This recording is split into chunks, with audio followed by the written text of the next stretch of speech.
12 de abril de 2026. Las puertas de cristal del aeropuerto reflejaban una luz fría. El boleto redondo a Washington, D.C. estaba guardado en el bolsillo de Alejandro Moreno Cárdenas. Todo estaba perfectamente preparado para una huida con fachada diplomática. El antiguo líder poderoso del PRI seguramente ya había practicado su amargo discurso sobre la democracia que agoniza en México. Su plan era pararse frente a la prensa estadounidense. Iba a lamentarse. Iba a colgarse un enorme letrero de víctima. La jugada habitual de la élite corrupta de las últimas décadas parecía a punto de repetirse. El guión siempre es el mismo. Llenar los bolsillos, sentir el aliento de la justicia en la nuca, subir rápido a un avión, aterrizar a salvo en un país del norte y vivir como rey con el dinero de los impuestos de la gente pobre. Pero ese vuelo nunca despegó para Alejandro. Ese 12 de abril rompió una ilusión de un siglo. El muro que frenó su huida no estaba hecho de ladrillos. Se construyó con expedientes gruesos, pruebas frías y una operación coordinada a través de la frontera que resultaba escalofriante por su precisión. El gobierno de la presidenta Claudia Sheinbaum no esperó a que el avión dejara la pista. Golpearon primero. Este ataque fue tan preciso y brutal que le quitó a su presa cualquier arma de defensa. El intento de fuga de Alejandro era en realidad el suspiro desesperado de alguien que veía cómo su castillo de poder se hacía pedazos. Washington se negó a abrir la puerta. Los funcionarios estadounidenses apagaron su esperanza de asilo desde el primer momento. No le dieron ninguna oportunidad de pisar suelo estadounidense para contar su falsa historia de injusticia. Su nombre apareció de lleno en la lista de exclusión aérea. La obra de teatro terminó. El poder invisible que protegía a los políticos corruptos quedó oficialmente anulado. ¿Cómo pudo México convencer al país vecino de cerrar la puerta de golpe a una figura tan pesada? La respuesta está en el silencio y la velocidad. La élite suele pensar que va un paso adelante de la ley. Esta vez, la inteligencia mexicana se adelantó miles de kilómetros. Desde semanas antes, cada movimiento para comprar boletos, cada llamada a abogados expertos en asilo político en la capital de Estados Unidos, estaba en el radar. El equipo de investigación no hizo ruido. Recolectaron en silencio cada pieza del rompecabezas. Cuando llegó el momento, el gobierno de México activó una línea directa con el Departamento de Estado de Estados Unidos. Esto no se parecía en nada a una solicitud de extradición normal con trámites burocráticos largos. Esta fue una entrega en mano de documentos de inteligencia con un peso aplastante. México no tocó la puerta de Estados Unidos para pedir un favor. Pusieron sobre la mesa una acusación innegable. La Unidad de Inteligencia Financiera y la Fiscalía General de la República trabajaron día y noche para armar un expediente asfixiantemente sólido. En esas páginas no había lugar para las emociones. No había acusaciones generales. No había juicios partidistas. Ahí solo había datos, números fríos, estados de cuenta bancarios muy claros, contratos de compraventa de tierras evidentes a plena luz del día, esquemas de flujo de dinero que se cruzaban pero que llevaban a un mismo punto central.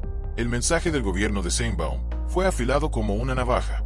Estados Unidos debe ver que la persona que pide asilo no tiene la imagen de un activista por la democracia. Ese sujeto es el centro de una red de criminales de cuello blanco que vació millones de dólares del erario. La reacción de Washington realmente sacudió a los analistas. En lugar de recibir el caso, permitir la entrada y luego iniciar audiencias largas, Estados Unidos decidió cerrar la puerta de golpe y de inmediato. Aplicaron sus propias leyes sin piedad. Alguien que está enredado en lavado de dinero, desvío de recursos y enriquecimiento ilícito no tiene derecho a pedir una visa de turista en absoluto. Mucho menos tiene derecho a hablar de asilo. Esta decisión de Estados Unidos tiene un peso enorme. Fue un balde de agua fría para los que siempre dicen que el nuevo gobierno de México está haciendo persecuciones políticas. Al cerrarle la puerta a Alejandro, Washington reconoció en público que las investigaciones de Sheinbaum son transparentes, tienen bases y son muy serias. Estados Unidos prefirió creer en los números que entregó la inteligencia mexicana en vez de creer en las lágrimas actuadas de un político acorralado. La soberanía nacional de México ahora brillaba con fuerza. Su poder cruzó la frontera. Exigieron una cooperación pareja y realmente recibieron un respeto absoluto. Si el expediente enviado a Estados Unidos era una bomba de tiempo, la mecha se encendió en el lugar menos esperado. Al interior del PRI, el Partido Revolucionario Institucional. El nombre que cubrió toda la vida política de México por muchas generaciones. Una enorme maquinaria de poder construida, sobre reglas no escritas inamovibles. Ahí dentro, la ley del silencio y la protección mutua siempre fueron un escudo protector. La basura de la casa se limpia a puerta cerrada. Nadie tiene permitido traicionar a la organización. Sin embargo, la historia siempre tiene giros increíbles. Dulce María Sauri decidió cambiar el rumbo de la historia. Ella tiene hoy 75 años. Fue gobernadora, fue senadora, ocupó el puesto más alto como presidenta del partido.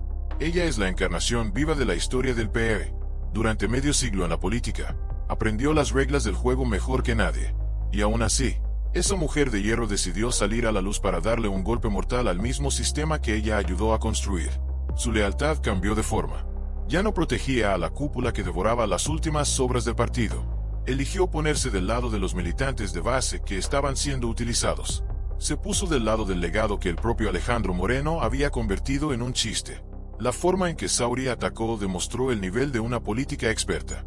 No se molestó en llamar a los periódicos amigos para filtrar noticias bajo la fachada de una fuente anónima. No hizo cosas a escondidas. Eligió el camino más directo y también el más duro. Tomó una pila de documentos y entró directo a una notaría. El acto de firmar y poner el sello para confirmar que esos papeles eran reales tuvo una fuerza destructiva. Sauri no solo expuso los delitos de otros, ella misma se ató al caso. Subió al estrado de los testigos con la mente de alguien lista para cooperar por completo con los investigadores. El equipo de abogados de Alejandro quedó totalmente paralizado con esta jugada. No podían gritar que eran documentos falsos creados por la oposición. No podían culpar a las campañas de ataques en los medios. Este expediente tenía el sello rojo puesto por una de las personas con más poder dentro de su propia organización. La verdadera fuerza del testimonio de Sauri es que no intentó hacerse la santa. En esas páginas de declaración bajo juramento, reconoció con amargura su propia cobardía en el pasado. Relató cómo vio con sus propios ojos las trampas para robar fondos. Sabía bien por dónde se movía el dinero sucio, pero decidió cerrar los ojos por creer ciegamente en algo llamado unidad interna. Esta confesión honesta fue un golpe psicológico brillante. Destrozó cualquier duda sobre sus motivos. Nadie podía acusarla de hacer esto por odio personal o por hambre de poder. Cuando una mujer poderosa está dispuesta a desnudar su propia culpa de encubrimiento para sacar a la luz al enemigo, sus palabras tienen la fuerza de la verdad. Alejandro perdió cualquier oportunidad de hacerse la víctima.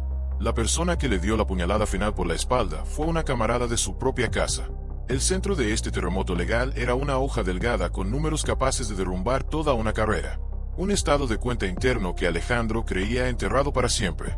Ese papel dibujaba un plan para saquear las arcas públicas con una precisión fría y cruel. En solo 3 cortos años bajo su mando, 487 millones de pesos de dinero público se esfumaron de las cuentas del PRD. 487 millones de pesos. Hay que poner esta cifra en la balanza para ver la crueldad de la avaricia. Ese dinero alcanzaba de sobra para mantener el aparato de gobierno de cientos de pueblos pequeños en todo México durante un año entero. Ese dinero podía pavimentar cientos de caminos de tierra y lodo. Podía levantar muchísimas escuelas para niños pobres. O podía llenar de medicinas las clínicas que se caen a pedazos. Pero no fue así. El dinero sacado del presupuesto nacional, que se entrega a los partidos para mantener la democracia electoral, se convirtió en la fuente de riqueza para engordar a un grupo pequeño de personas. Sauri entregó pruebas completas de las redes de transferencias.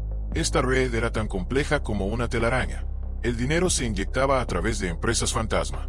Negocios de fachada sin un solo empleado ni oficina real. Fluía a través de oscuras estructuras financieras diseñadas especialmente para borrar el rastro.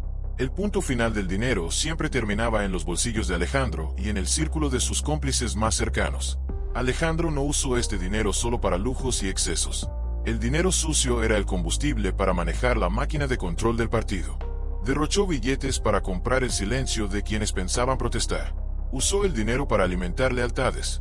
Bajo su mandato, las elecciones internas para elegir candidatos a senadores o gobernadores eran solo obras de teatro aburridas. El único requisito para subir de puesto no era el talento ni la confianza de los votantes. Era el nivel de obediencia absoluta hacia el jefe. Alejandro transformó una antigua organización política en un grupo criminal moderno. Ahí el poder se compraba con millones y los millones nacían del poder. Lo que la señora Sauri llevó a la notaría ese día le arrancó la última máscara al PRD. Expuso un cuerpo enfermo que se pudría desde adentro.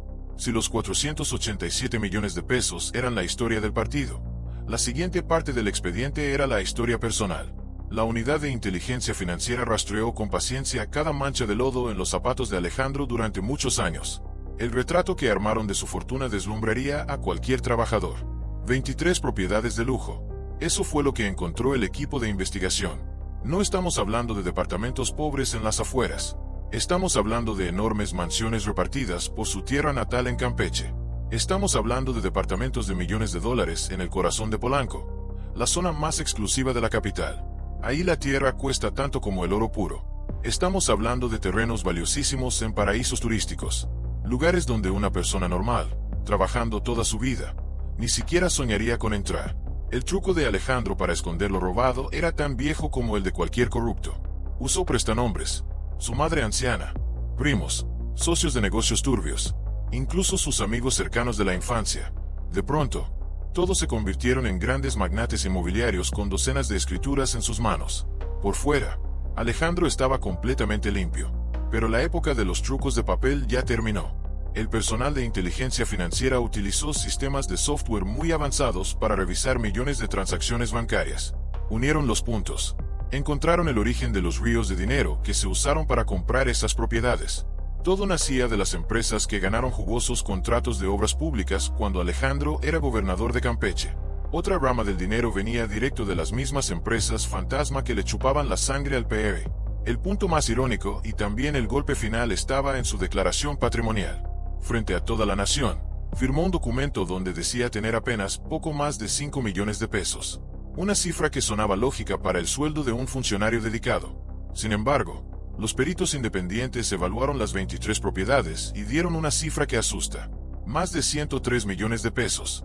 Su fortuna real era 20 veces más grande de lo que se atrevía a aceptar. ¿Cómo un político que cobra un sueldo del gobierno puede juntar una fortuna tan masiva? La Fiscalía y el Departamento de Estado de Estados Unidos no necesitaban que Alejandro respondiera. Ya tenían la respuesta. Él no era para nada una víctima huyendo del acoso del gobierno. Él era el arquitecto principal de un imperio financiero oculto, construido con el sudor y la sangre de la gente. Al cerrarse la puerta del asilo, con su partido dándole la espalda y los números financieros al descubierto, Alejandro solo pudo aferrarse a un salvavidas. El fuero constitucional. Como diputado federal, tenía ese escudo que impedía a la policía ponerle las esposas por delitos penales comunes. Pero ese escudo oxidado se caía a pedazos. El mapa de poder en la Cámara de Diputados había cambiado de color. El movimiento en el poder tenía una mayoría aplastante. No tenía ningún motivo para perdonar a alguien que ya no servía para nada. La solicitud de desafuero de Alejandro, que había estado congelada desde la legislatura anterior, salió del cajón. Le sacudieron el polvo. Los engranes de la máquina legislativa empezaron a girar. La comisión instructora se reunió de emergencia.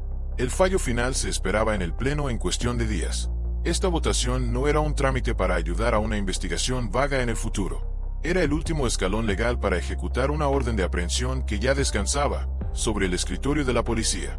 La Fiscalía de Campeche ya tenía los cuchillos afilados. Tenían en sus manos la orden de arresto contra Alejandro por el desvío de 83 millones de pesos. Esto ocurrió cuando él era el amo y señor desde la silla del gobernador. Este era un caso totalmente distinto.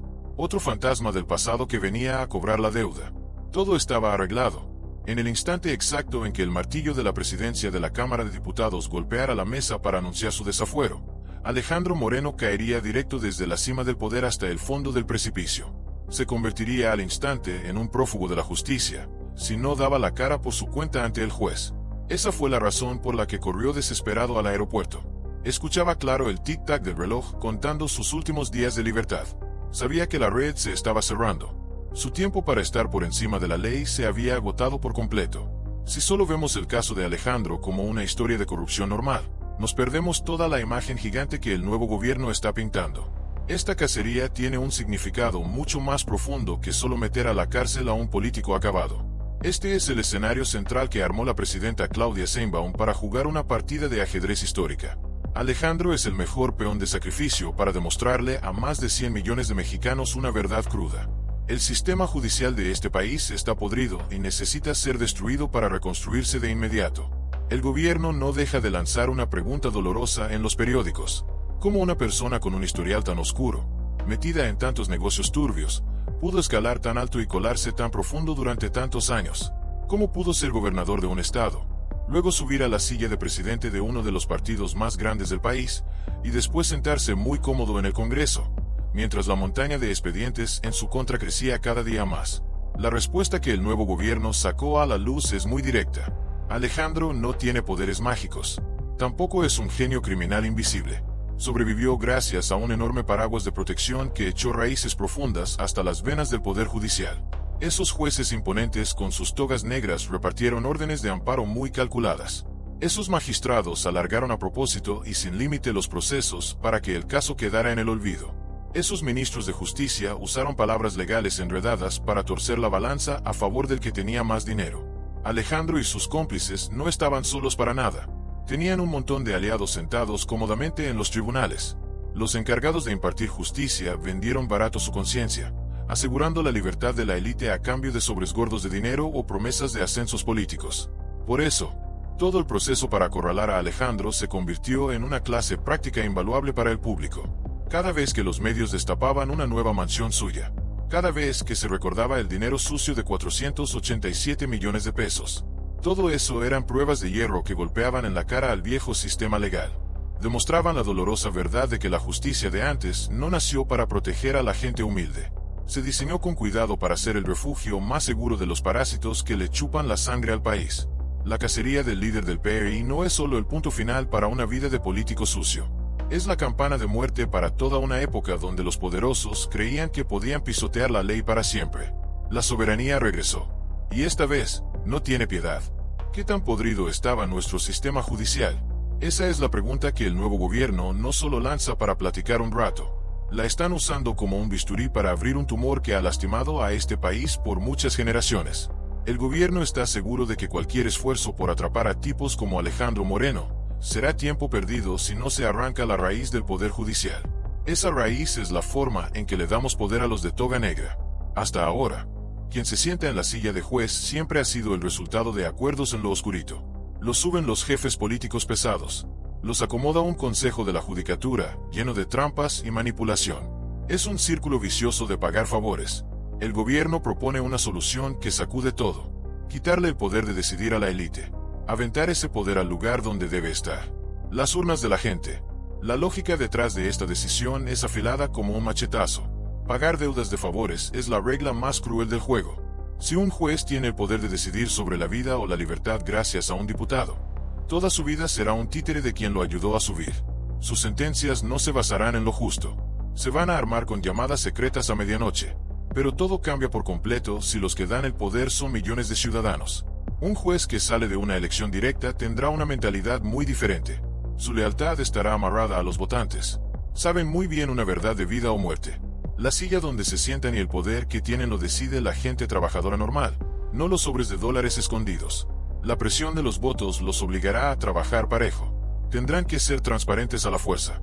Aplicarán la justicia porque le van a tener miedo al enojo de la gente en la próxima elección. Se acabó la época de los jueces como sirvientes de los políticos. Justo en este ambiente de limpieza total, el caso de Alejandro Moreno resalta como una prueba de fuego. No es solo un corrupto con mala suerte al que atraparon. Él es el paciente cero. Lleva por dentro todas las enfermedades más tóxicas que la reforma judicial quiere matar.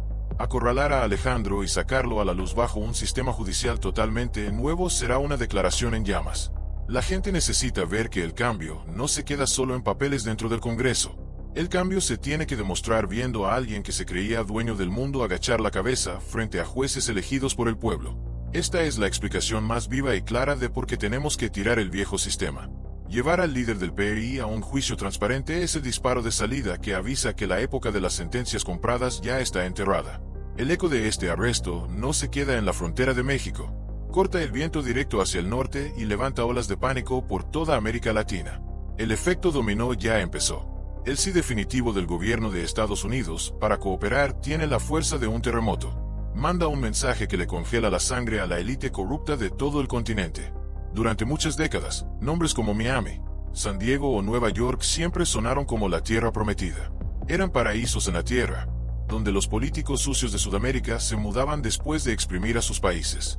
Usaban los impuestos de los pobres para comprar penthouses en las nubes. Disfrutaban tranquilos de una vida de lujos con la etiqueta de refugiados políticos. Hoy, esa puerta se cerró de golpe y sin piedad. Al cerrarle el paso a Alejandro y dar por buenas las pruebas que entregó México, Washington está jugando con las cartas sobre la mesa. Demuestran que van muy en serio con la limpieza del lavado de dinero internacional. Estados Unidos avisó directo que no van a convertir su sistema de asilo humanitario en un basurero para esconder a criminales de cuello blanco. La salida de emergencia más cara de la élite latinoamericana quedó sellada. Ya no hay vuelos en la madrugada para escapar de la ley. El pánico total cubre ahora a los que tenían la maña de robar y salir corriendo. Este evento marca un giro gigante para el lugar de México en el tablero mundial. Ya se acabó el tiempo en que veían a este país como el patio trasero lleno de problemas, una nación débil que solo estiraba la mano para pedir ayuda. México sale hoy a la luz como un socio inteligente y lleno de fuerza. La presidenta Sheinbaum no mandó gente a Washington a rogar por un favor. No se humilló. Su gobierno aventó a la mesa de negociaciones un expediente perfecto en cada detalle. Datos duros contra datos duros. La pura verdad obligó a la ley internacional a actuar. México obligó a su socio a respetarlo con su gran nivel de investigación. Por primera vez, un país latinoamericano se pone al tú por tú con la potencia del norte, exigiendo trabajo parejo y recibiendo justo eso. El impacto en la mente de esta victoria no tiene precio. Prende la llama de la esperanza para muchos países vecinos. Otros gobiernos verán a México y van a entender que sí se puede, que pueden juntar pruebas, armar acusaciones blindadas contra los políticos corruptos que huyen y mandarlas con seguridad directo al gobierno de Estados Unidos. El ejemplo ya quedó bien plantado. Todo nació por la mano dura del gobierno de Sheinbaum, y ahora un continente entero está en la puerta de una nueva época. La época de cazar criminales cruzando fronteras sin perdonar a nadie. En medio de esta tormenta, ¿cómo van a patalear los del grupo de Alejandro Moreno? Este guión no es difícil de adivinar. Todos sabemos muy bien cómo son los que están acorralados. El grupo de amigos que le queda seguro va a gritar hasta quedarse sin voz en los medios. El cuento de la persecución política lo van a repetir una y otra vez. Se van a ir contra Dulce María Sauri, maldiciéndola y llamándola traidora por vender a los suyos. Van a mover a sus abogados para llorar en los periódicos diciendo que todos los papeles de dinero son falsos.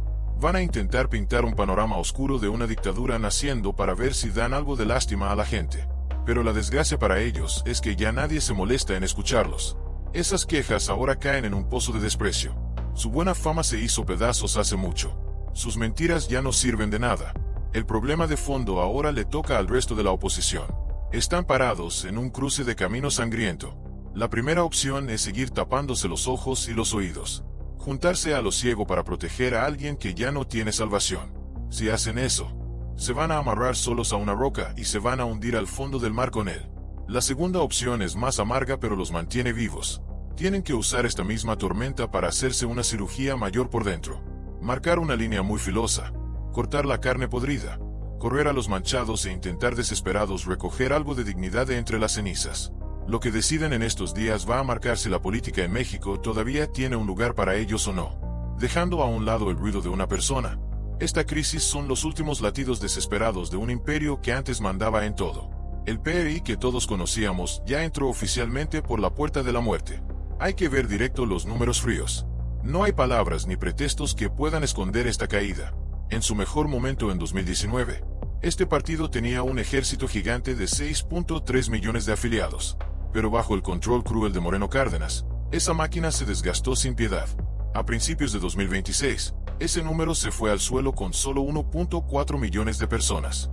Casi 5 millones se dieron la vuelta y se fueron. Renunciaron por hartazgo, por sentirse traicionados, por no soportar más la peste que salía de los jefes de arriba. Junto con la gente, perdieron también el control en 11 estados clave. El bloque gigante de poder se vino abajo, convirtiendo al PRI en un cuerpo seco que apenas respira por el nombre que tuvo en el pasado. La podredumbre llegó a su punto más alto con la última jugada de Alito antes de que pegara la tormenta.